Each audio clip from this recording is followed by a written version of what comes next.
Jadi sesuai dengan yang sudah diinformasikan sebelumnya, hari ini materinya tentang kolonialisme dan imperialisme, khususnya dua materi yang sudah dibagikan di pamflet sebelumnya, tapi bukan Ibu yang menjelaskan, Ibu yang kasih materi, Ibu hanya moderator di sini. Orang akan undang seseorang pengajar juga, pengajar sejarah dari Universitas Indraprasta PGRI. Namanya Bapak Yusuf Budi. Pak Yusuf aja kalau misalnya Ngoni mau sapa nanti. Jadi kalau misalnya mau bertanya banyak atau mau tanya apapun, silakan bertanya ke beliau nanti. Ibu akan bantu untuk arahkan. Semoga menyenangkan untuk belajar kita hari ini. Kita akan undang Jokang langsung. Pak Yusuf Budiso ada ini, jadi kita gabung.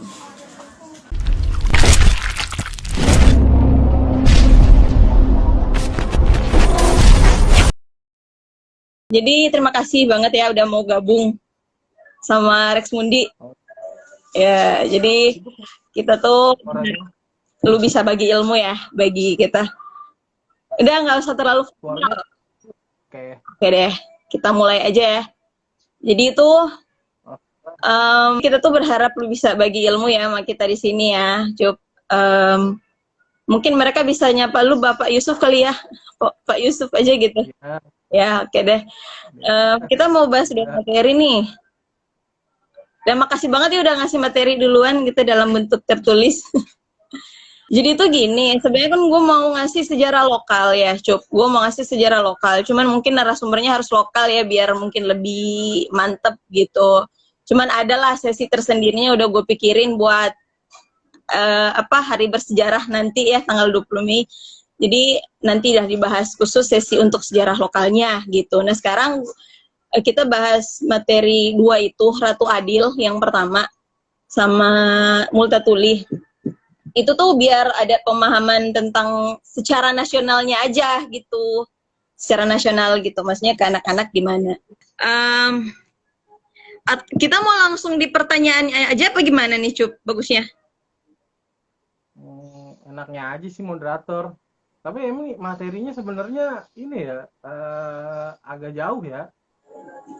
Iya, materinya tuh sebenarnya respon bangsa Indonesia terhadap kolonialisme dan imperialisme itu ada di materi sejarah peminatan.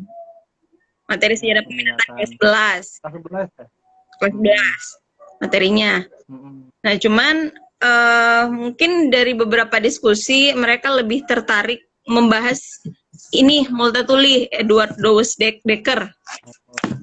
Ini udah gue siapin. Tapi sebulan yang lalu atau berapa minggu yang lalu itu baru ada diskusi tentang Multatuli sih di Museum Kebangkitan Nasional, ngebahas tentang Max Havelaar sih. Jadi dan gue ikut, jadi ya bisa kebantu banget lah dari materi diskusi kemarin. Gitu. Baca jurnal gitu sih. Iya sih, bagus sih. Gue juga nggak sempet ikut sih yang itu. Nah tapi Cup, mereka tuh lebih ke karena ini siswa ya, karena anak-anak ya. Jadi mereka lebih penasaran aja gitu, maksudnya dia tuh seorang Belanda, tapi berpihak kepada rakyat yang menderita gitu karena penjajahan. Mungkin yang mereka bertanya-tanya, kenapa sih dia tuh tergolong dari kaum penjajah tapi mau membela rakyat gitu. Mungkin latar belakang alasan dia gitu untuk membela rakyat apa sih? Nah, menurut lu gitu, pandangan lu sendiri gimana gitu? Ya lagian kan ini yang gabung ada yang belum baca materinya kan gitu. Mungkin bisa lu jelasin sedikit tanggapan lu kayak ini apa gitu. Jadi kita bahas tentang Multatuli dulu nih. Ya udah Multatuli aja dulu deh. Nanti Ratu Adil. Ya nggak apa-apa. Nggak apa-apa kan ya? Ngalir aja, Nggak apa-apa. Sambil ngalir aja. Iya. Kita terlalu fokus sama Thor aja gitu. Iya, ya udah. Oke, kita bahas Multatuli nih. Multatuli aja deh. Oke, kita bahas Multatuli dulu. Ya. Emang Multatuli. Jadi kita harus bukanya ini meluruskan dulu nih. Karena kalau kita bicara tentang nama Douwe Dekker, pasti orang banyak yang bingung. Douwe Dekker tuh yang mana sih? Apakah si Multatuli yang nulis Max Havelaar atau yang membuat Indice Party? Nah, itu anggota Tiga Serangkai. Jadi di awal tulisan gue itu kemarin gue jelasin dulu katanya. Memang ada di sejarah Indonesia itu ada 2 orang yang bernama Douwe Dekker. Yang satu namanya Eduard Douwe Dekker, yang satu lagi namanya Ernest Francois Eugene Douwe Dekker. Nah, 2 orang ini berbeda meskipun namanya Douwe Dekker, tapi mereka ini family. Nah, kalau yang mau kita bahas nih si Multatuli ini dia Eduard Douwe Dekker.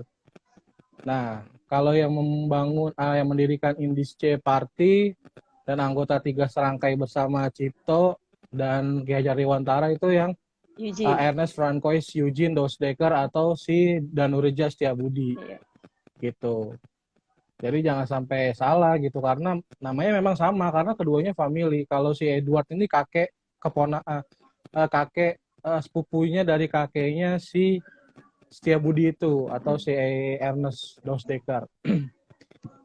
Nah oke. Bicara soal Eduard Douwe Dekker atau Multatuli memang menarik.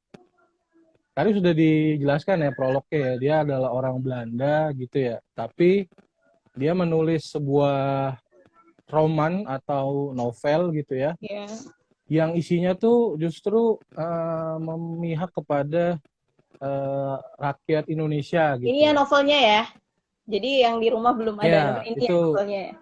Novel karya Multatuli. Benar, Max Havelaar itu terbitan yang terbaru.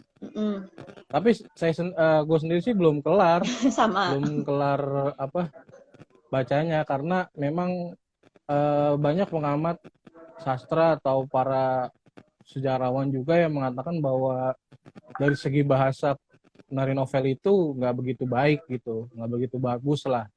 Dia memang agak sulit untuk dicerna oleh orang awam gitu. Nah, 2 orang Douwe Dekker ini memang mempunyai kesamaan gitu ya. Mereka ini sama-sama orang yang cinta sama Indonesia gitu. Cuma tapi 2 orang ini hidup di 2 zaman yang berbeda. Nah, si Eduard Douwe Dekker tuh jauh dari masanya si Setiabudi ini atau Ernest Douwe Dekker. Nah, kenapa sih si Eduard Douwe Dekker ini akhirnya menulis sebuah roman? Ya ini dia nggak langsung si Eduard Douwe Dekker atau Dede lah, gue sebutnya selanjutnya Dede. Dede atau Douwe Dekker ini mengawali karirnya sebagai pegawai dari pemerintahan kolonial Belanda gitu. Jadi sih memang agak aneh gitu karena memang dia awalnya bukan orang yang merasakan penjajahan atau tertindas gitu ya karena dia adalah seorang pegawai pemerintah kolonial. Dan latar belakang keluarganya juga bukan orang susah gitu. Dia keluarganya cukup mapan secara ekonomi, terus terpandang juga dan berpendidikan gitu. Jadi kenapa akhirnya si Multatuli ini nulis atau si Douwe Dekker nulis Max Havelaar sebenarnya lebih kepada didasari oleh rasa kemanusiaan gitu. Jadi Douwe Dekker atau Dede ini dia orang yang bersimpati kepada kemanusiaan gitu. Kenapa bisa dibilang kayak gitu? Gua kemarin baca jurnal yang ditulis sama salah seorang dosen Sanata Dharma sastra ya, dosen sastra Sanata Dharma yang mencoba mengkaji novel Max Havelaar secara sastra. Di situ tesisnya pertanyaannya adalah apakah novel Max Havelaar ini adalah novel yang anti kolonial atau pro kolonial gitu. Cukup humanis ya orangnya. Humanis orangnya ya. Kenapa? Humanis orangnya. Ya, dia orangnya humanis. Ya, gue tapi lebih suka nyebutnya orang yang cinta kemanusiaan. Ya, gitu. Oke. Ya sederhananya humanis. Iya. Cuma kalau mungkin ke anak ke siswa kali ya bisa bahasa lu gitu. cinta kemanusiaan Ya, itu daripada kita pakai istilah ya, humanis ya gitu. ya, humanis. Ya, bisa dibilang humanis lah pesanannya, tapi lebih tepatnya sih emang cinta kemanusiaan sih kalau bahasa Indonesia ini. Memang si Dos Dekker ini orangnya sangat bersimpati gitu, simpati terhadap kesulitan masyarakat Lebak saat itu. Jadi meskipun dia pegawai kolonial, tapi dia adalah orang yang tidak seperti orang-orang penjajah tidak seperti pegawai kolonial lainnya yang membiarkan rakyat pribumi itu menderita gitu ya. Tapi di sini dalam novel Max Havelaar sendiri, Multatuli tidak pernah membantah atau tidak pernah dalam hal ini melarang gitu ya praktek kolonialisme. Yang dia kritik sebenarnya adalah praktek pemerintah kolonial dalam melaksanakan sistem kolonialisme itu yang teramat kejam, satu itu.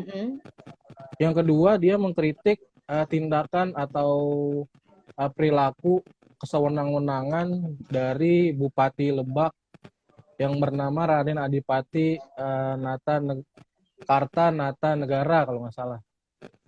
Bekerja Gitu. kepada itu ya pemerintah Hindia Belanda ya, orang pribumi kan. Iya. Jadi kan saat itu ya kalau kita mau bahas sedikit tentang jabatan di masa kolonial kan terbagi dua, ada jabatan yang diduduki oleh orang pribumi, ada juga yang diduduki oleh orang Belanda gitu. Nah kebetulan ketika di Lebak, Dos Dekker ini menjabat sebagai asisten residen Lebak gitu. Dia orang nomor 2 di residen Lebak gitu, setelah residen Lebak. Nah, setingkat dari Dos Dekker tuh atau setingkat residen, nah itu ada bupati yang dijabat oleh orang pribumi, nah si Raden Adipati Kartanegara ini gitu. Nah, sebenarnya apa yang dilakukan oleh Dos Dekker tuh agak berlebihan sih pada masa itu konteksnya ya.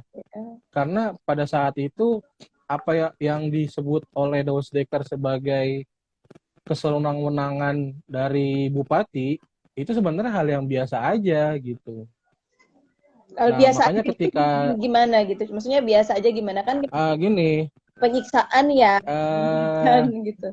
bukan. Jadi kalau di masa itu ya kan pemerintahan pribumi itu kan masih sangat menganut sistem feodalistik gitu ya, dimana di masyarakat tradisional pada saat itu sangat menjunjung tinggi pemimpinnya gitu, sangat menjunjung tinggi pemimpinnya atau istilahnya itu disebut dengan patron klien gitu. Jadi rakyat itu berposisi sebagai hamba, sedangkan pemimpin itu berposisi sebagai tuan gitu. Iya. Nah, Bisa jadi sama anak-anak memang biasa gitu. saja. Iya. Kenapa? Ini bisa kayak jadi informasi juga ya, kalau gue sebagai guru sejarah di sini juga nggak sedetail ini sih ngejelasin ke mereka ya, Cup. Maksudnya kayak konsep yang dulu Iya, nggak jadi apa-apa. ya sisa-sisa gue gitu yang nonton boleh dicatat hal penting yang lu bilang tadi gitu. Iya. Gue juga nggak sedetail itu ngajarnya. Ya, bisa lanjut. Iya, jadi sebenarnya tindakan yang dilakukan oleh Dos Dekker tuh dibilang berlebihan gitu. Makanya ketika Dos Dekker menuliskan semua tindakan bupati ini memang menurut kacamata Dos Dekker yang seorang humanis tadi, yang kalau pakai istilah tadi yang dirimu bilang, itu memang di mata seorang Dos Dekker yang humanis itu sangat kejam gitu. Kejamnya di mana gini? Dos Dekker tuh tidak bisa memahami gitu, bupati yang seharusnya mengayomi dan melindungi rakyatnya justru mempersulit gitu. Sudah sulit karena sistem kolonial yang saat itu diterapkan oleh pemerintah gitu, itu malah tambah sulit lagi gitu. Jadi perselisihan, jadi ada konflik nih, ada perselisihan antara Dos Dekker dengan si Bupati Lebak ini. peristiwa itu atau konflik itu disebut dengan perkara Lebak gitu ya. Iya, Nah, yang ini di teman tulisannya itu ya. ya teman-teman audiens bisa baca di banyak sumber lah sebenarnya. Gue cuma menyebutkan lagi gitu. Kurang lebihnya. Cup gini, Nah, ada siswa-siswa gue nih yang nanya, Bu bisa di komen nggak gitu, katanya mau nanya gitu tentang ini gitu. Gue bilang boleh, cuman ya kalau yang mau nanya mungkin bisa langsung komen ya, kita kan bisa langsung baca ya, bisa langsung dikonfirmasi. bisa. Jadi sesi tanya jawabnya nggak kayak yang oh ini ada sesi tanya jawab mau ngapain. Jadi kalau misalnya mau nanya langsung aja nanya gitu. Oke, kita bisa nanya kali ya. Sambil ngalir aja. Ya, sambil ngalir. Gue juga penasaran juga sih, maksudnya beberapa hal agak gue kurang ini ya, kayak dia yang di tulisan lu gitu, yang lu bagian yang gue baca sempat diutus ke Manado ya. Iya, dia pernah ke Manado. Agak keliru sih, mungkin gue nggak terlalu nyari jejak-jejak si Didi ini yang lu bilang di Manado seperti apa gitu. Tertarik juga sih. Jadi tadi perkara Lebak ya, maksudnya di perkara kayak gimana ya tadi, perkara yang ini ya besar gitu, merupakan dalam perjalanan karirnya dia gitu ya. Ya sebenarnya sih masalahnya sepele sih dimulainya. Jadi saat itu kebetulan Dos Dekker berkunjung gitu ya ke dalam rangka kerja gitu, berkunjung ke rumah dari si Adipati ke kantor bupati gitu ya. Lalu dia melihat rakyat itu bekerja mencabut rumput gitu loh. Mencabuti rumput. Nah, tapi pekerjaan itu tidak dibayar atau tidak diupah gitu.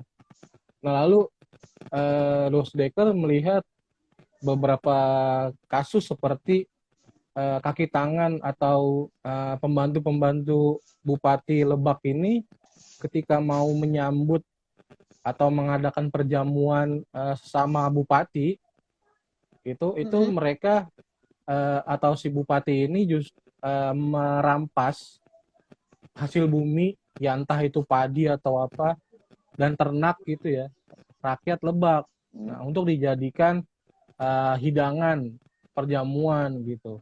Nah, itu sih yang membuat Dos Dekker tidak habis pikir gitu, karena memang bagi Dos Dekker yang tadi gue bilang, dia perlakuan bupati itu menyalahi jabatannya gitu, yang seharusnya dia mengayomi rakyatnya gitu. Iya, kayak tapi justru malah membuat rakyatnya gitu kan, tapi kok iya. Nah, lalu kemudian itu ditulis. Ditulis terus dilaporkan oleh Dos Dekker, tapi ternyata sambutan dari Gubernur Jenderal saat itu malah tidak membela Dos Dekker gitu. Malah mengatakan Dos Dekker tuh orang yang tidak memahami kultur masyarakat di sana gitu. Tadi tuh ada yang nanya tuh, Bupati apa tuh? Enggak, tadi tuh ada yang komen turunan keturunan. Gimana? Ada tadi ada yang komen katanya apakah si bupati ini gitu keturunan ningrat, bangsawan mungkin apa gimana gitu ya. Maksudnya pastinya kan ada gelar Raden juga. Pakai gelar. Ya, bupati itu jabatan yang dijabat, jabatan pemerintahan yang dijabat oleh orang pribumi. Nah, beda sama jabatan-jabatan yang lain, jabatan bupati ini jabatan yang diwariskan gitu ya. Nanti kalau bapaknya bupati, anaknya jadi bupati, seperti itu. Jadi, dan ini jabatan paling tinggi di pemerintahan kolonial untuk orang pribumi gitu. Iya. Kayak gitu. Dan itu pada masa sebelum politik etis ada kan, ya, jadi belum. Jadi makanya mungkin tulisan karya dari si Multatuli ini kemudian secara tidak langsung mendorong lahirnya politik etis itu kan ya di kemudian hari. Kan dia juga nulis Max Havelaar ini bukan posisinya juga bukan lagi di Hindia Belanda kan? Iya, dia nulisnya di Belgia, di Brussel. Mm. 1 bulan dia nulisnya dari September sampai Oktober dia nulis. Oh, iya. Ini apakah Makanya saat cukup itu cepat. sudah biasa di kalangan mereka rakyat tersiksa oleh pemerintahannya sendiri? Sudah biasa ya berarti ya? Kenapa? Apakah saat itu sudah biasa di kalangan mereka rakyat Oh, pemerintahannya sendiri? Artinya mungkin di eh yang lu bilang tadi oleh bupati yang pribumi sendiri gitu. ya. Jadi dalam masyarakat feodalistis itu memang rakyat itu posisinya sebagai hamba gitu ya. Mm. Gimana sih kalau posisi sebagai hamba tuh?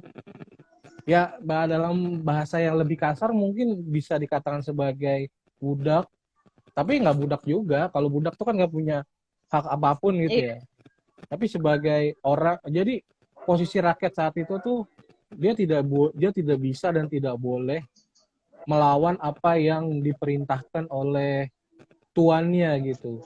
Nah, ketika zaman kerajaan hancur gitu, ketika zaman kerajaan hancur, yang berposisi sebagai tuan gitu atau yang posisi sebagai patron dari rakyat yang mereka ikuti itu kan sudah tidak ada gitu dan sudah bergeser.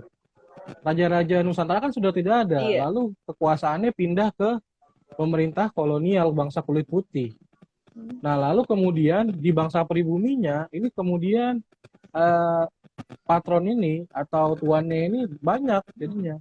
Siapa mereka? Ya para bangsawan-bangsawan yang ada di daerah-daerah gitu. Dan memang Nah, kan untuk posisi rakyat sendiri, gimana? Iya, lanjut aja lanjut. ya, ya. Jadi kalau tuannya saat itu meminta rakyat untuk ngapain aja, misalnya gitu dalam hal apapun, itu rakyat nggak bisa menolak itu, gitu. Iya, jadi emang ya Gitu. udah iya iya aja gitu, nggak bisa nolak ya. Jadi dan memang Iya. waktu itu kan kondisinya Eh, pribumi juga ada yang tapi gini, iya gimana? eh, tapi beda dengan sistem feodalisme yang ada di Eropa ya. Kalau yang ada di Nusantara nih, yang ada di Indonesia, Perbedaan feodalisme. feodalisme rakyat itu tidak merasa ditindas gitu ya, tidak merasa sedang dijadiin babu atau dijadiin budak gitu ya. Karena rakyat menganggap apa yang menganggap si pemimpinnya itu ini sebagai sebagai seorang panutan, sebagai orang tua kalau dalam istilah Jawa gitu. Oke, gue Nah, ngerti. jadi mereka itu mengikuti dengan sukarela, dengan rasa patuh gitu, dan penuh rasa pengabdian. Nah, berbeda dengan feodalisme yang terjadi di Eropa gitu. Nah, gitu. Makanya nggak terjadi revolusi di Indonesia gitu, revolusi sosial gitu. Iya ya, iya pada masa itu juga revolusi kan berkobar emang bukan di Indonesia ya, bukan di Hindia Belanda ya, berkobar revolusi sosial di Eropa ya. Ya makanya Ya. mungkin ada perbedaan kali ya dari feodalisme sama itu ada dia tuh.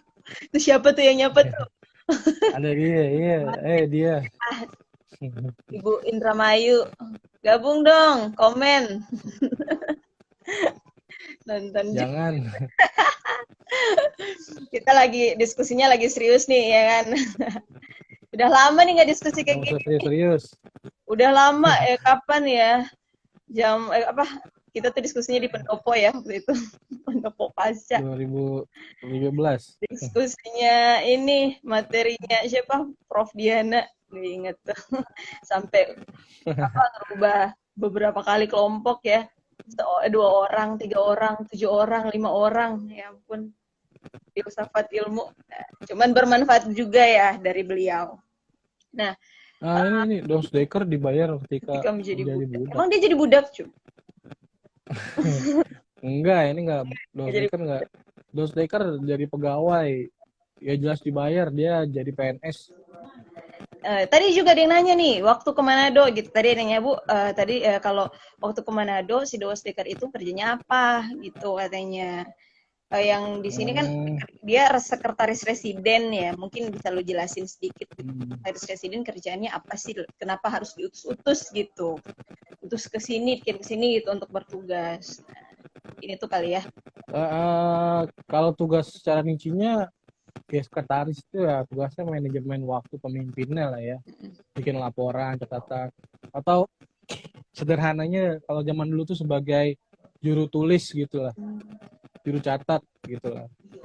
Jadi memang karir Dos Dekker ini cukup cemerlang gitu di pemerintahan, makanya dia bisa menjabat posisi-posisi yang tinggi gitu ya, sekretaris residen, asisten presiden, presiden gitu. Karena memang Dos Dekker ini cukup mempunyai pengaruh di beberapa kalangan di masyarakat kulit putih kolonial saat itu, dan memang kinerjanya lumayan baik gitu. Cuma sempat kesandung aja waktu dia bekerja di Padang gitu kan, dia bikin kecerobohan, terus bikin pemerintah jadi rugi, lalu dia dikucilkan dan diskorsing. Makanya yang ditulisan gitu. lu juga yang gue baca, kemudian dia memilih hidup dalam kemiskinan ya, walaupun sebenarnya latar belakang keluarganya dia berada sebenarnya. Ya, itu memilih menjadi miskin itu ketika dia tidak dibela ya oleh gubernur jenderal saat konflik dengan Bupati Lebak ini. Menariknya memang Dos Dekker ini konsisten orangnya dalam, mungkin bisa dibilang dalam pandangan hidupnya gitu loh. Dia konsisten. Nah, meskipun orang-orang mengatakan dia ini orang yang kaku, lalu tidak memahami kultur budaya masyarakat lokal, tapi dia tetap berpegang teguh pada pendiriannya gitu. Yaitu dia tetap menganggap bahwa perbuatan bupati ini sebuah tindakan sewenang-wenang dan salah gitu. Jadi dia berpegang teguh pada kebenaran yang dia anggap benar gitu, dan akhirnya memutuskan untuk keluar dari pekerjaannya sebagai pegawai pemerintah kolonial demi sebuah idealisme lah gitu. Keren ya. Itu kerennya sih. Keren sih. Iya. Gitu.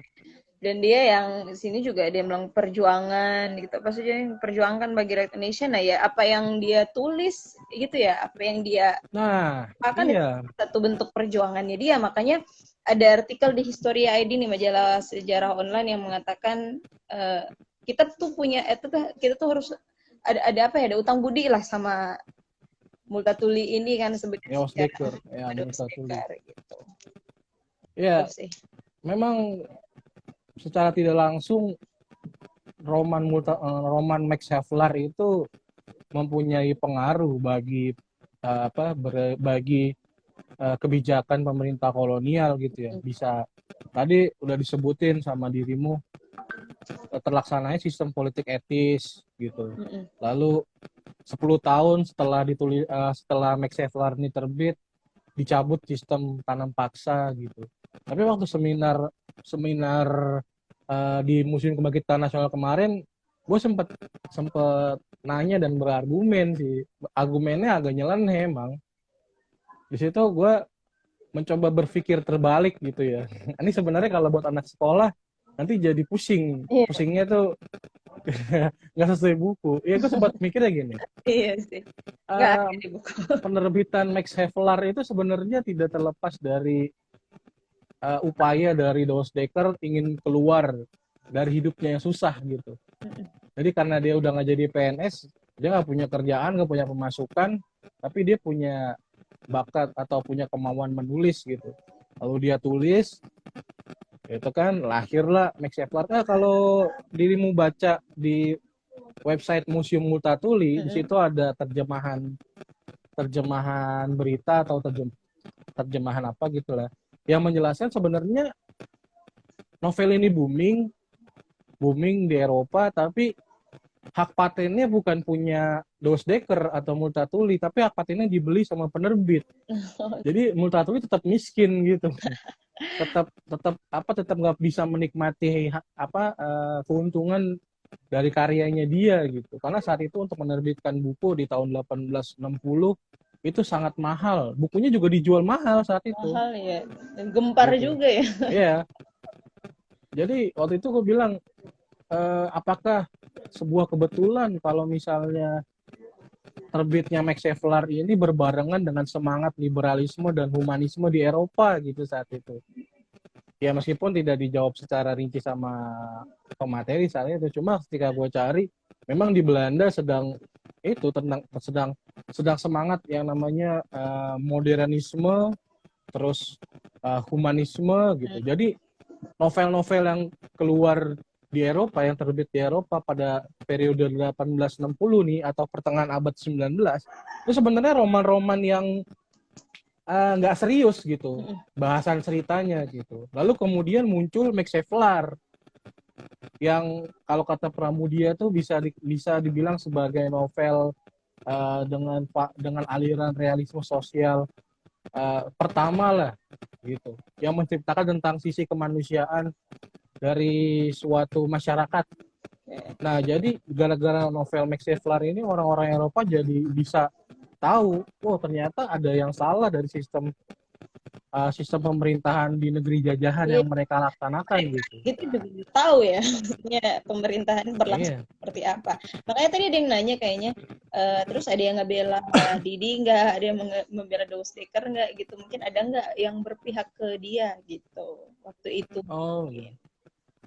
Ini nggak tahu. Jadi Dostoevsky memang ada. Jadi sebenarnya pemerintah Belanda ketika Dostoevsky keluar dari PNS, ya gue bilang PNS aja lah ya, gampang. Itu nggak memusuhi Dostoevsky, enggak ya? Gitu, nggak memusuhi, nggak mengucilkan. Dia juga pulang bukan karena dia diusir, enggak, tapi dia pulang karena nggak ada kerjaan di sini. Dia luntang-lantung karena memang dia sempat numpang hidup di rumah residen Lebak saat itu. Nah, residen Lebak ini kebetulan bisa dikatakanlah sebagai sahabatnya dia gitu. Jadi ya dia pulang bukan karena dia diusir seperti tahanan politik, enggak, dia pulang aja. Jadi gini, mungkin kayaknya panjang ya kalau kita ngebahas soal riwayatnya dia gitu, perjuangannya dia. Jadi tapi intinya perjuangannya dia dan apa yang dia lakukan gitu sangat memberikan pengaruh juga ya bagi pemerintahan Hindia Belanda, secara nggak langsung mendorong politik etis yang mengubah juga tatanan kehidupan secara ya, walaupun mungkin politik etis juga agak sedikit menyimpang, tapi ya ada pengaruh lah pastinya. Tapi kita lanjut aja ke materi yang kedua ya. Tadi juga ada yang kayak menyinggung sedikit tentang Ratu Adil. Apakah si Dostoevsky ini sebagai Ratu Adil juga, atau mungkinkah yang Ratu Adil dianggap Ratu Adil itu siapa? Ya. Gue ngebahas Ratu Adil ini karena emang ada sedikit materinya di buku, sedikit aja sih, jadi mungkin dibahas lebih banyak biar pemahamannya agak lebih ini ke siswa atau ke orang-orang siapapun yang nonton gitu. Karena gue juga sebenarnya sih sebenarnya gitu. Gini ada yang nanya tadi, ada yang masuk pertanyaan banyak nih. Kita langsung ke pertanyaan nih. Sebenarnya apa tujuan dari gerakan Ratu Adil? Terus, apakah penjajahan Indonesia 350 tahun? Nanti kita jawab ntar ya, kalau di closing aja ya. Terus ada juga yang beberapa waktu lalu saya menonton berita hangat dibicarakan Indonesia, pembentukan kerajaan Sunda Empire. Apakah hal ini bisa sebagai bentuk ketidakpuasan terhadap kehidupan bernegara di Indonesia atau murni hasil dari fiktifnya oknum tersebut? Nah, mengapa rakyat Nusantara pada zaman sebelum 20 Mei 08 masih belum masih belum mau bersatu? Itu. Gitu. Jadi kita jawabnya sekalian aja kali ya. Nah, jadi Sunda Empire itu kan ada di artikel sih, gue kemarin ngasih mereka artikel, kayak artikel majalah sejarah online. Di situ mereka menyinggung sedikit, kasih contoh kayak Sunda Empire itu salah satu bentuk dari gerakan Ratu Adil, terinspirasi gerakan Ratu Adil lah gitu. Jadi mungkin mereka penasaran nih tentang Sunda Empire, tentang Ratu Adil, hubungannya apa gitu, dan Ratu Adil itu apa. Lu bisa jelasin sedikit kali ya berdasarkan pertanyaan tadi. Ratu Adil dulu ya, konsep tentang Ratu Adil. Jadi sebenarnya Ratu Adil ini sebuah konsep tentang tentang figur gitu ya, figur atau sosok gitu yang banyak istilahnya. Ada yang disebut sebagai Mesias, ada yang disebut sebagai Mileniarisme. milenaristik. Nah, mileniarisme, ada yang disebut juga sebagai Mahdi, dan yang terakhir ada yang disebut juga Eru Cakra gitulah.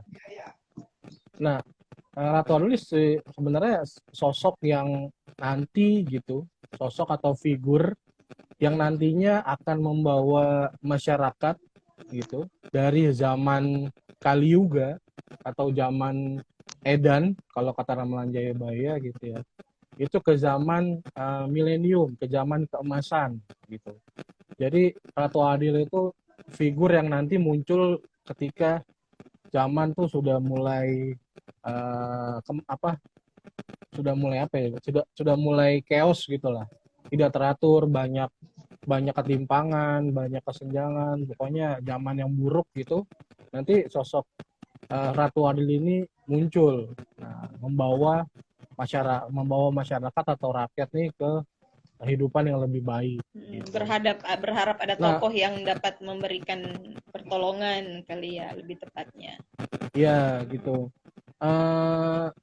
Menariknya gerakan Ratu Adil ini memang lebih atau bisa dibilang terjadi secara masif di Jawa gitu ya. Lebih terjadinya di Jawa gitu, di Pulau Jawa lebih tepatnya. Mengapa terjadinya di Pulau Jawa? Kalau gue lihat dari beberapa literasi dari sumber-sumber yang gue gunakan itu, masyarakat Jawa ini masyarakat yang religius gitu, tapi hidupnya masih tradisional dan masih memiliki atau kental dengan pola pikir yang berbau-bau magis atau mistis atau tahayul gitu. Nah, memang gerakan Ratu Adil ini banyak terjadi di Pulau Jawa gitu. Tadi sempat mencari apakah Ratu Adil terjadi di luar Jawa. Semua artikel itu merujuk ke Pulau Jawa. Oh, gitu. Jadi Jawa sentris ya. Ratu Adil. Iya, gini. Kenapa, mungkin pertanyaannya kenapa diangkat dalam sejarah nasional? Iya, itu kayaknya. Jadi gue bingung gitu ya. Itu diangkat ke sejarah nasional kenapa gitu. Mungkin jawabannya karena ini sebuah gerakan yang fenomenal, dalam artian terjadinya tuh banyak terjadi di Pulau Jawa dalam rentan waktu yang berbeda-beda gitu. Dan memang kalau ditanya siapa Ratu Adil? Ratu Adil ini bukan sosok yang punya yang diramalkan, misalnya nanti akan muncul Ratu Adil dengan nama ini, enggak. Jadi memang Ratu Adil ini konsepsi atau sebuah kepercayaan yang dipegang oleh masyarakat Jawa berdasarkan ramalan Jayabaya gitu ya, Raja Kediri itu yang disebut dengan Raja Peramal. Nah, akan ada sosok atau figur yang nantinya membawa masyarakat dari zaman yang edan menuju zaman yang terang benderang atau zaman keemasan. Nah, itu. Gitu. Ada yang nanya nih, ramalan Jayabaya tentang Ratu Adil sudah terungkap atau masih sebatas kontroversi? Gitu. Karena memang kayak ramalan yang dia kan nanti satu hari Jawa gitu akan dibebaskan oleh bangsa kulit kuning ya banyak. Jepang datang kan gitu. Banyak. Terus banyak ya yang. Nah, itu ada yang menarik tuh, ada yang nanya nih ya, kenapa disebut Ratu Adil padahal kebanyakan sosok laki-laki. Ya, itu gue ingat jawaban dari Pak Syukur dulu waktu kita kuliah. Iya, Pak Syukur sempat. Sebenarnya istilah ratu itu tidak mengacu kepada selalu bicara gender gitu, nggak bicara perempuan atau laki-laki gitu. Gue lupa detailnya, tapi ratu tuh tidak mengacu pada ke sebuah gender manapun gitu. Gitu. Jadi kalau selama ini aja kita yang sudah terbiasa dengan istilah raja dan ratu gitu. Dengan itu kan mengambil terjemahan dari king dan queen gitu kan, dari Eropa gitu kan. Ya itu pemahaman Eropa sentris mungkin kalau gue bilang. Iya, gue juga ingat sih Pak Syukur juga pernah bilang masalah Ratu Sima. Nah, jadi Iya, Dia bener, kan Ratu Ratu Sima. Sima. Ratu itu bukan Iya, ratu perempuan, dia bukan seorang pemimpin perempuan, tapi gelar kebangsawanan. iya, Kayak ratu, raja, datu bener. gitu ya, sama gitu. Jadi mungkin ini lebih ke gimana istilah aja gitu ya.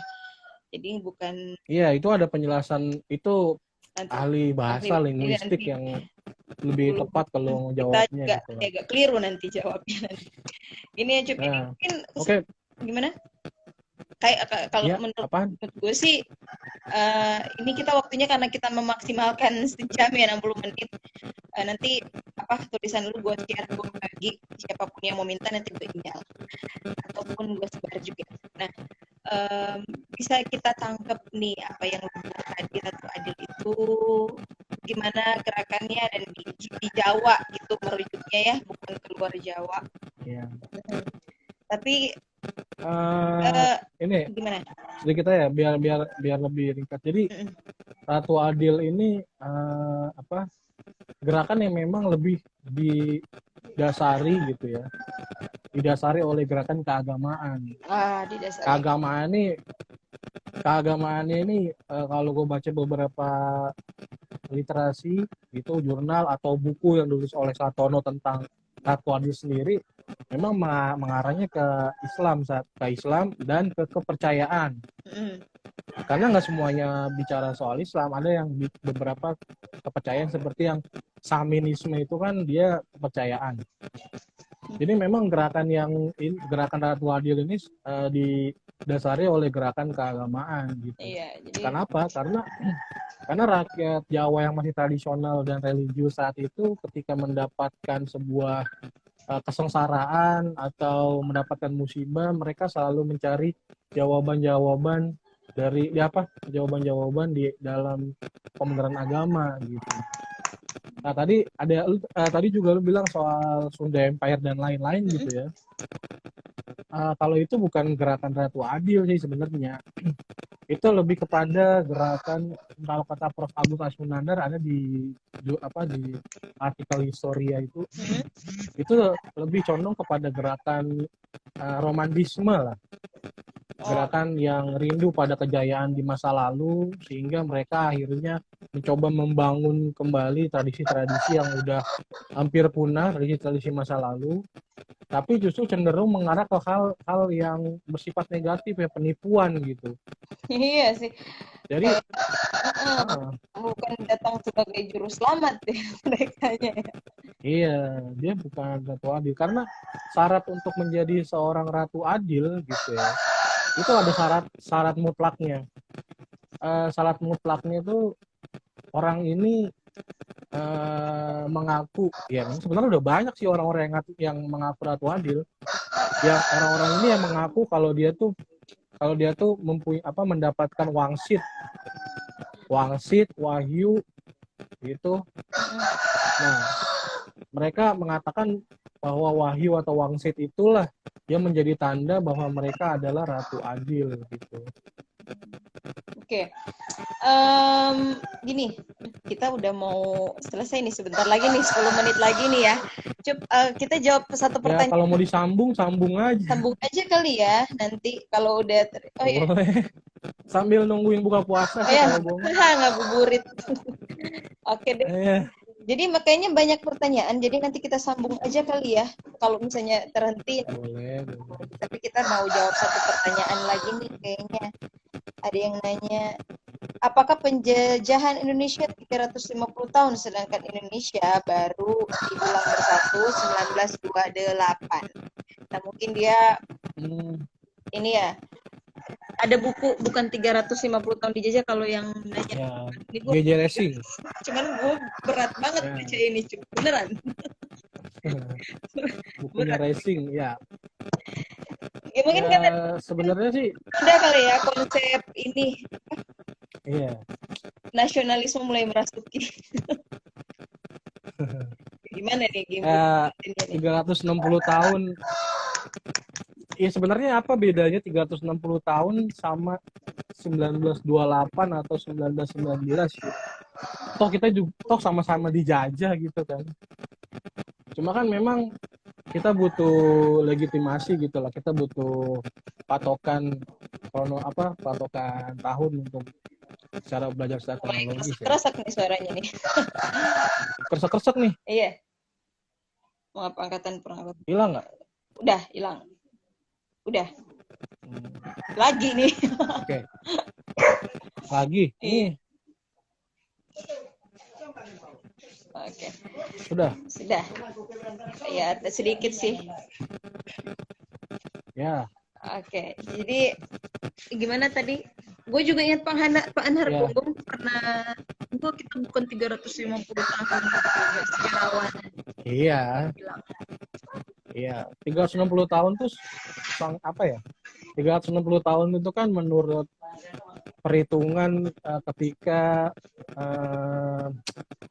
Jan Peter Zoontkoen gitu ya. Kalau siapa sih yang datang pertama kali di Indonesia, orang Belanda? Aduh. Peter Zoontkoen bukan sih? Aduh, lupa gua. Di apa? Ya dihitung dari kedatangan ke Banten bukan sih? Iya, kedatangan orang Belanda itu. Gitu. Kedatangan orang Belanda pertama kali menyentuhkan kakinya di pelabuhan Banten tuh dihitung dari situ. Ya, 360 tahun gitu. Walaupun emang penjajahannya langsung belum kali ya waktu itu. Ya kan mereka datang dulu ya, bukan langsung main perang-perang aja gitu. Gitu. Kalau memang dijajahnya dari Sabang sampai Merauke, dari Miangas. Itu tadi ada yang jawab tuh, Cornelis de Houtman. Ya, kita belajar sejarah nggak semuanya diingat ya. Iya, kadang keliru ya. Emang gue ensiklopedia gimana? Iya, gue juga suka pelupa gitu. Oke. Apa-apa. Iya, tapi kalau emang dijajah dari Sabang sampai Merauke sih banyak ininya juga. Ada yang mengatakan 1919 ketika kerajaan Aceh yang merupakan kerajaan terakhir itu berhasil dikalahkan oleh Belanda gitu. Atau 1928 ya, atau itu yang nanya 1928 patokannya apa Sumpah Pemuda atau apa gitu. Tapi yang pasti memang ada dua pemahaman itu. Kalau 360 tahun tuh sebagai legitimasi Belanda bahwa mereka tuh sudah berabad-abad menjajah Indonesia. Karena kalau kita lihat secara wilayahnya, kalau bicara Indonesia dari Sabang sampai Merauke itu baru 1919. Ketika kerajaan Aceh itu dikalahkan oleh Belanda gitu. Mungkin 1928 karena konsepsi Indonesia itu udah muncul kali ya gitu. Jadi Indonesia dijajah enggak 350 tahun, tapi walaupun kan kalau dipikir-pikir ya, maksudnya VOC Belanda juga masuk ke daerah-daerah tertentu kan sebelumnya 1928 kan. Jadi ya ada juga peperangan di situ. Ini juga. Jadi gimana ya? Sebenarnya ada juga daerah-daerah yang tetap merdeka gitu ya. Tetap merdeka dalam artian tidak ditindas banget gitu loh sama Belanda. Itu daerah-daerah khusus. Itu daerah-daerah yang diberikan hak khusus biasanya kayak gitu. Atau disebutnya dengan Gemeente Bestur. Nah, itu ada. Di Sulawesi ada juga beberapa daerah. Iya, Minahasa termasuk ya. Minahasa.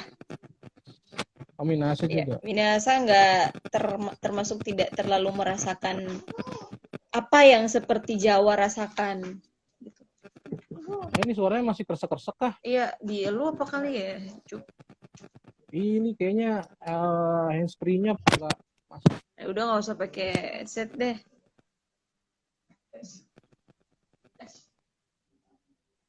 Masih? Udah, enggak. Oke.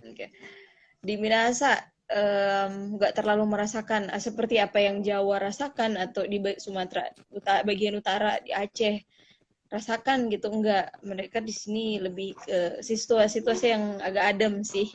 Ambon juga. Jadi ada beberapa daerah sih yang bagian timur ya, Cup ya, yang mungkin ada teristimewanya gitu. Iya. Jadi kita tadi bahas apa ya, Ratu Adil udah sampai, karena ada pertanyaan sih, tapi nggak apa-apa, pertanyaannya bagus biar kita bisa luruskan juga kan mengenai penjajahan ini gitu. Jadi terserah ya, tergantung sudut pandang kali ya, Cu. Mau dikatakan 350 tahun atau berapa tahun, tergantung dari sudut pandangnya, dilihat dari tahun berapa kita mulai apa gimana. Kalau lebih tepatnya untuk 360 tahun itu mengacu kepada Jawa ya. Jawa. Iya sih. Jawa. Kalau yang lain-lain kan bertahap gitu kan. Belanda kan soalnya nggak langsung menjajah gitu kan. Penjajahan juga baru dimulai ketika VOC runtuh. Gitu. Lalu berdiri Hindia Belanda, baru mereka mulai lebih serius di penjajahan itu, di praktek imperialismenya gitu. Nah, gini, kalau kita sangkutkan sama gerakan Ratu Adil, mungkin ya, karena biar kita fokus lagi ke gerakan Ratu Adil, penderitaan yang dirasakan oleh Jawa gitu ya, dari pertama kali Belanda mungkin menginjakan kaki ke sana, banyak hal yang membuat mereka menderita kali ya. Makanya lama-kelamaan ketika mereka ada di situasi seperti yang lu bilang tadi, situasi yang mulai chaos dan menginginkan seseorang yang bisa menolong mengeluarkan mereka dari situasi yang tidak baik itu ya, makanya gerakan Ratu Adil. Karena memang Cup ini agak kesak banget. Memang mungkin bisa ada hubungan, memang bisa berhubungan, sangat bisa berhubungan gitu ya. Mengapa gerakan Ratu Adil ini tumbuh subur di Jawa gitu? Karena memang Pulau Jawa ini kan menjadi pusat pemerintahan gitu. Pusat pemerintahan, halo, Vero? Iya, bisa dengar sih, cuman kresek-kresek gitu. Agak kalau gimana? Enggak kedengeran. Iya, udah. Nggak kedengeran? Udah. Kedengeran? Udah. Jelas? Berarti nggak usah pakai handset aja. Iya, udah. Oke. Jadi di Jawa ya, Jawa itu kan pusat politik pemerintah kolonial Belanda, satu. Terus pusat ekonomi, gitu. Dan pusat populasi yang terbesar juga di Jawa, gitu kan. Jadi memang pemerintah kolonial itu sangat fokus gitu ya, sangat fokus mempraktekkan penjajahannya itu di Jawa gitu. Pendapatan pemerintah Hindia Belanda itu mayoritas itu sebagian besar berasal dari Pulau Jawa, ya gula, terus rempah-rempah yang lain, terus tambang gitu. Kalau di luar Jawa tuh lebih kepada barang-barang kayak tambang, minyak, nah itu di luar Jawa. Kalau di Jawa tuh kayak karet, ya kan, terus tadi gula dan lain-lain yang memang kopi. Nah, itu barang-barang yang pada saat itu barang-barang yang luks lah, barang-barang yang mewah gitu. Nah, begini, masyarakat Jawa selain itu juga masyarakat yang tradisinya tuh kuat. Jadi kalau lu pernah dengar ada bukunya Dennis Lombard, yang judulnya Nusa Jawa Hilang Budaya gitu. Hilang budaya ya. Gue pernah punya buku hilang. Membahas secara tuntas lah tentang Jawa mulai dari masa Hindu-Buddha sampai masa kolonialisme, terlebih soal kultur gitu. Jadi masyarakat Jawa ini masyarakat yang multikultur karena pernah mengalami beberapa kali masuknya kebudayaan asing, mulai dari kebudayaan India, Hindu, kebudayaan Arab, ya kan, sampai kebudayaan Eropa gitu. Jawa itu juga termasuk daerah yang modern saat itu. Cuma sayangnya modernisasi yang di Jawa itu tidak merata. Putus ya? Memang waktu ya putus karena emang apa? Ya, namanya juga daring ya, kita terbatas ini, Iya ya, ada waktu gitu. apa-apa, Nggak apa-apa ya, yang penting bisa dilanjutkan lagi. nggak apa-apa. Oke, terima kasih yang Mas Nggak enak mau jadi bergabung. kita nunggu maghrib. Aduh, ini ada yang nanya tapi lewat WA nih. Apa ya? Nah, nggak apa-apa. eh Bu, Ratu Sima itu siapa? Mengapa Oh, ia terkenal ke Adil gitu ya? Mungkin beda ya Ratu Sima sama Ratu Adil. Ratu Adil ya kayak istilah. Ratu Sima ya seorang pemimpin gitu. Mungkin itu kali yang bisa gue jelasin. Cuman ya udah kita lanjut aja yang tadi. oh ya, Gimana ya? Jawa. Jawa ya. Lu iya, lu bahas Jawa gitu. Jadi Jawa di abad ke-19 itu sudah masuk modernitas gitu ya. Tapi modernitas itu tidak berlangsung dengan merata gitu ya. Hanya di kota-kota. Jadi masyarakat yang tinggal di Hmm. pedesaan masih hidup secara tradisional. Baik tradisinya maupun pola pikir itu masih tradisional. Nah, Oke. kemudian yang perlu digarisbawahi ya, gerakan Ratu Adil. Gerakan Ratu Adil ini tumbuh subur di pedesaan Jawa gitu. Di pedesaan Jawa. Jadi kenapa di pedesaan Jawa? Karena masyarakat Jawa di pedesaan ini masih menjaga nilai-nilai luhur nenek moyang mereka gitu, dan mereka tuh masih tradisional cara hidup dan pola pikirnya gitu. Tapi gerakan Ratu Cuman Adil itu ya. di kota enggak ya, karena tumbuhnya di mereka tumbuh subur di pedesaan gitu. Di pedesaan Jadi yang yang tradisional lah. iya, jadi yang tadi nanya-nanya apa? Cuman di Jawa gitu. Iya, cuman di Jawa, nggak sampai keluar Jawa ya. Maksudnya konsepsi Ratu Adil itu ya. Iya, karena di Jawa. Tapi di Ah, secara nasional ya. jadi gerakan Ratu Adil ini bisa tumbuh karena beberapa hal gitu ya. Bisa lahir karena beberapa hal gitu ya. Bisa karena apa? Masyarakat kondisi masyarakat yang saat itu sedang dalam masa kemerosotan, baik dari segi moral atau etika, ekonomi atau sosial gitu. Kayak misalnya Pangeran Diponegoro, nah pasti tahu semua Pangeran Diponegoro ya. Pangeran Diponegoro tahu lah ya pasti. Mm, Kan dia pernah perang Jawa kan, yang berlangsung mm, maghrib 1825 sampai 1830. mm. Bang.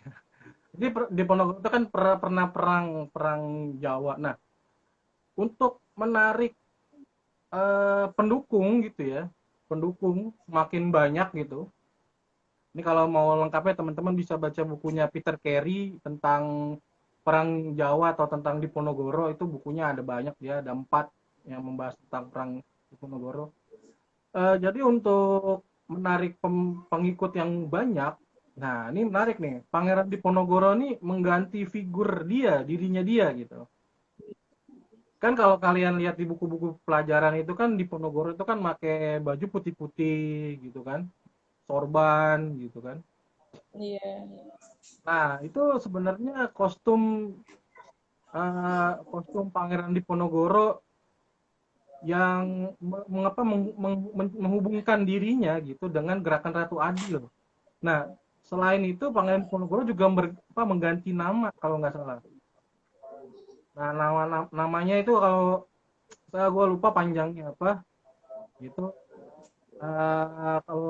Kalau nggak salah tuh namanya itu berhubungan sama dia sebagai imam imam atau pemimpin agama gitu lah. Nah, selain itu juga sebagai Raja Jawa. Mm. Nah, siapa yang membaiat dia saat itu sebelum melakukan perang Jawa, dia sempat tidur di Gua Selarong gitu ya. Terus dia bermimpi didatangi oleh Nyi Roro Kidul. Nah, Nyi Roro Iya. Kidul ini kemudian merestui gerakan dia gitu. Selain itu dia bermimpi juga menjadi pemimpin atau Raja Jawa yang baru. Nah, jadi di Diponegoro ini mensosokkan diri dia sebagai Ratu Adil juga gitu. untuk mencari Gitu ya. dukungan itu dengan berdasar kepada agama gitu, agama. Iya. Jadi dari apa ya, keagamaan ya, dasarnya keagamaan ya gerakan ini gitu deh. Di buku juga gitu sih jelasinnya, cuman ya mungkin tidak terlalu panjang lebar. Itulah mengapa kami angkat untuk dibahas bersama sih Cuk, gitu ya. Kalau Ya, mungkin bisa lu bisa tambahin apa kayak gitu.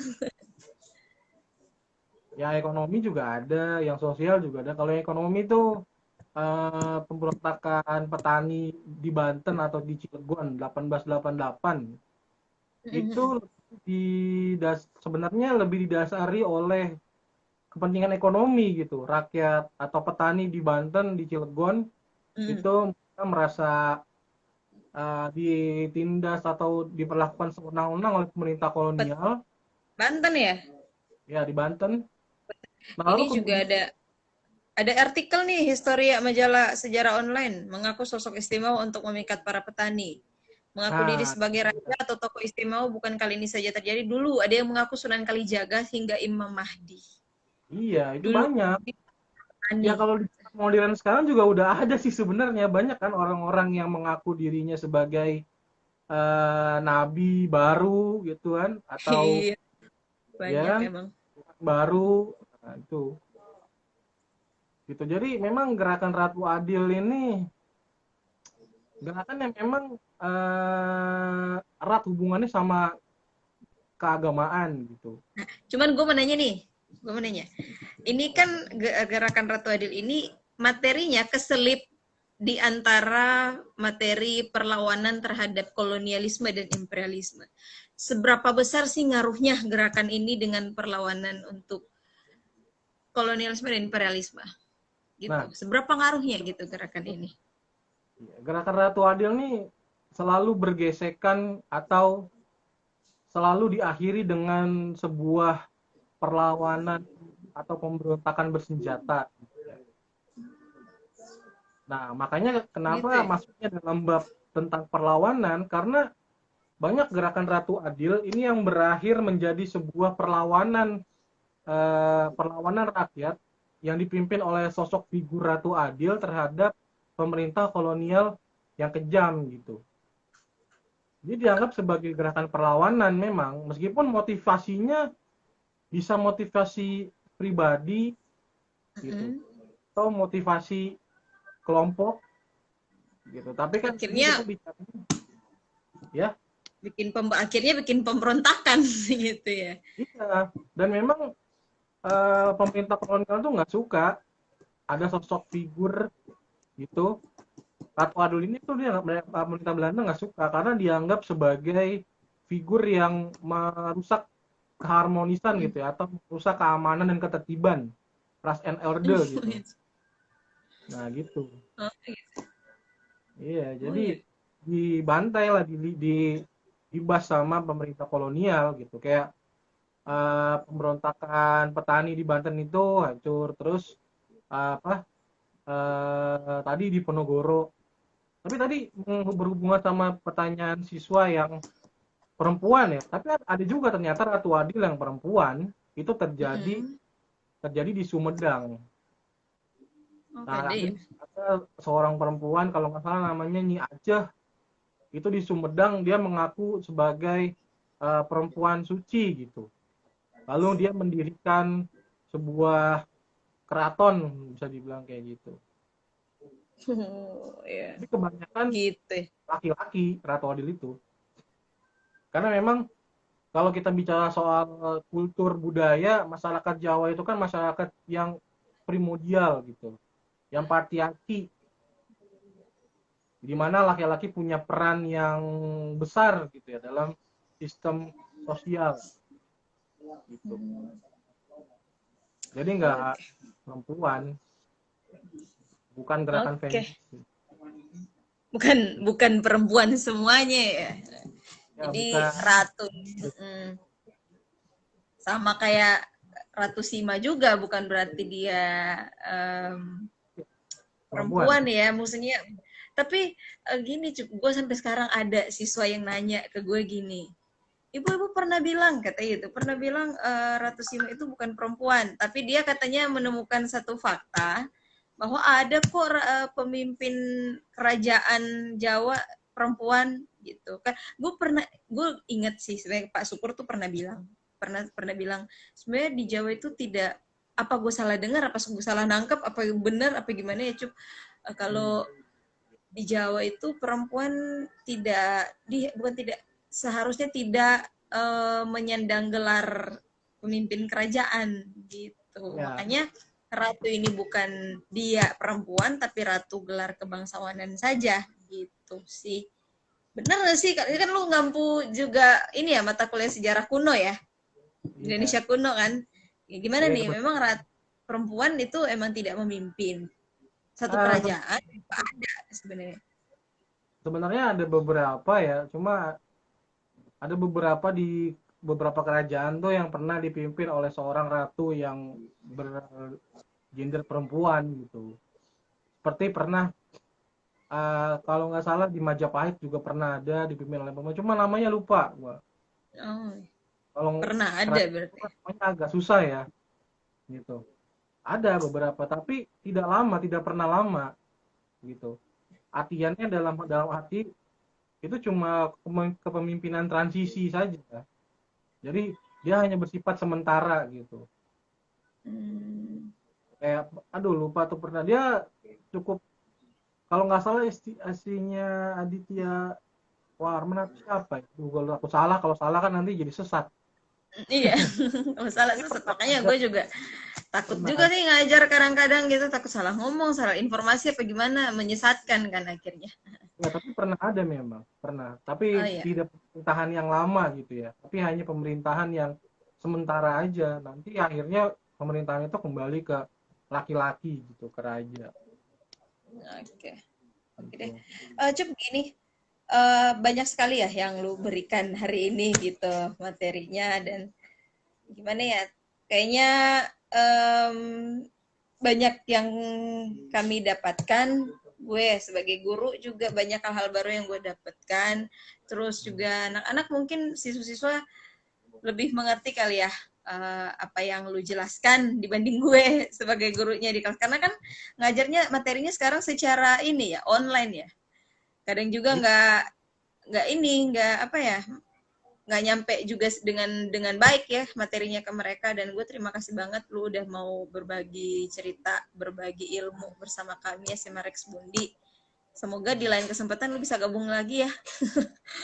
Dan mereka antusias banget sih, seneng banget bisa diajarin sama lu. Tadi juga yang gabung bukan cuma kelas 11 lo Cup, kebanyakan juga ada yang kelas 12. Kelas ini anak Michelle. Anaknya pintar bahasa sejarah, antusias belajar sejarah dan senang.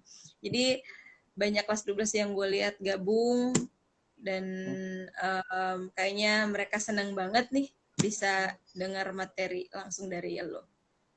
Ada pesan-pesan apa kek untuk mereka gitu Cup?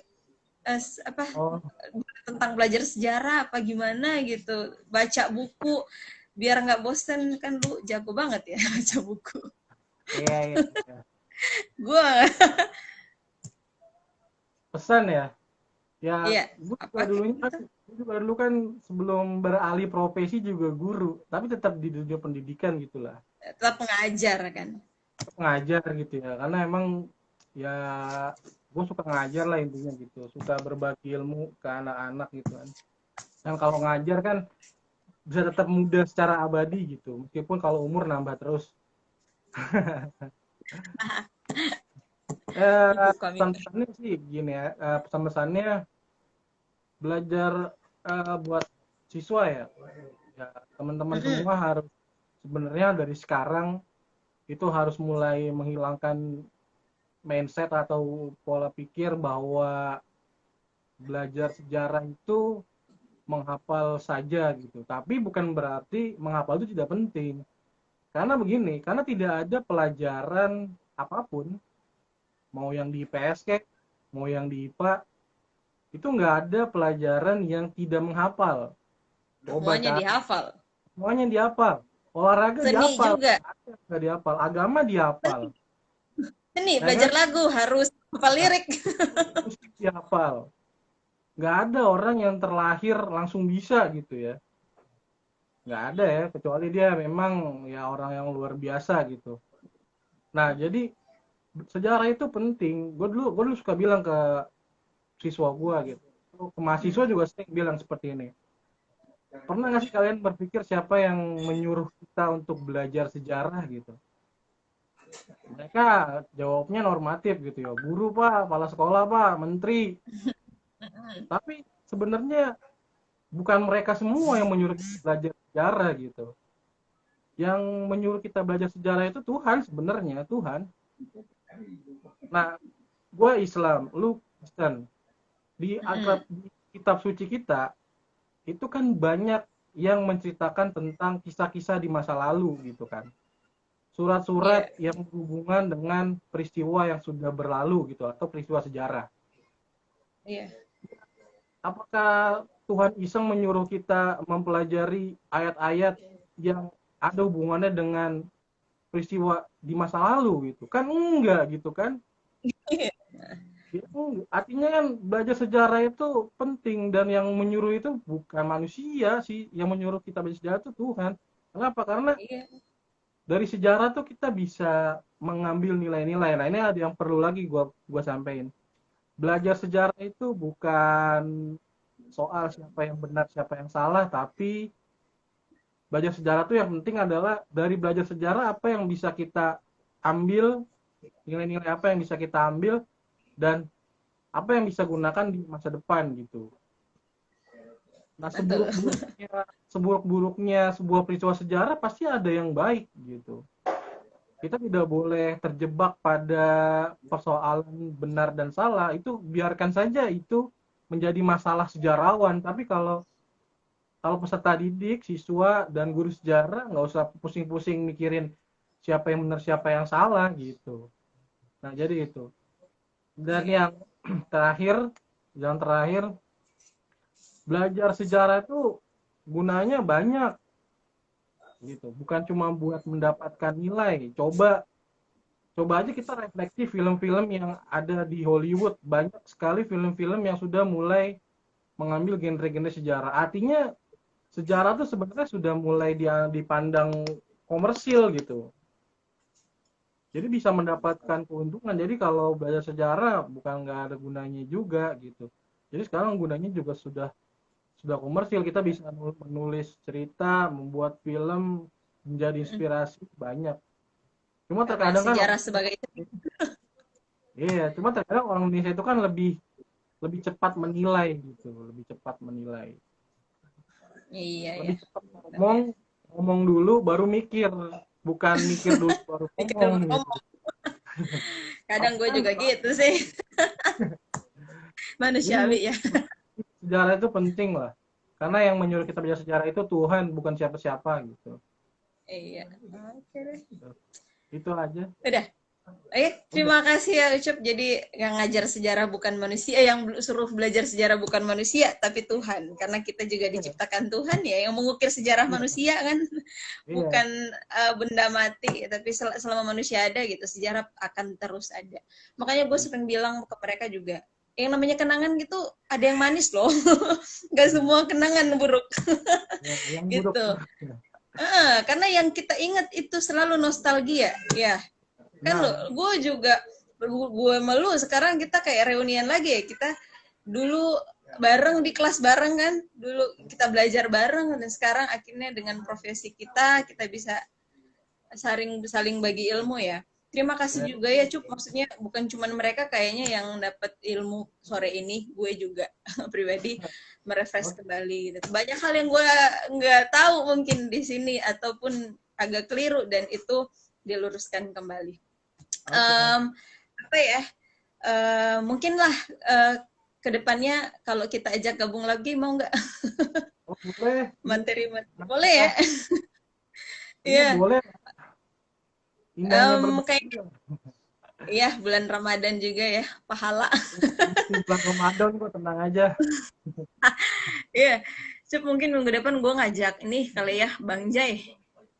Boleh. Minta jatah dia kerajaan Hindu Buddha, nggak tahu nih. gue pikirin lagi.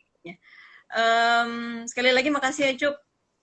Dan salam sehat, salam buat keluarga, salam buat istri, salam buat anak, salam buat semuanya. Sukses terus mengajarnya, jadi pengajar yang inspiratif. Lu nggak ngasih materinya kayak gitu, gue nggak bisa. Lemah gue.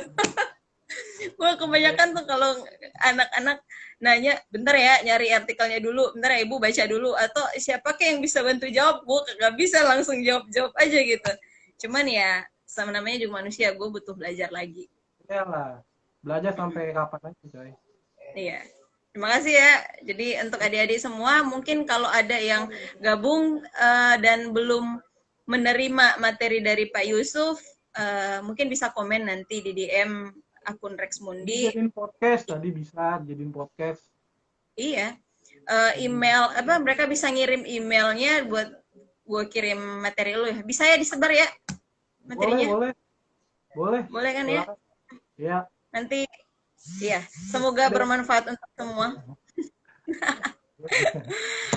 Makasih dan mohon maaf untuk banyak kekurangan kami ya, Cup. Ya. Oke deh, saya akhiri pertemuan kali ini. Terima kasih, bye. Dan adik-adik semua terima kasih sudah gabung nih. Nanti minggu depan dan seterusnya yang akan bahas kembali dengan materi-materi yang lain. Jadi mungkin minggu depan akan bahas materi kelas 10 dan di Hari Kebangkitan Nasional Ibu akan bahas khusus materi khusus sejarah lokal.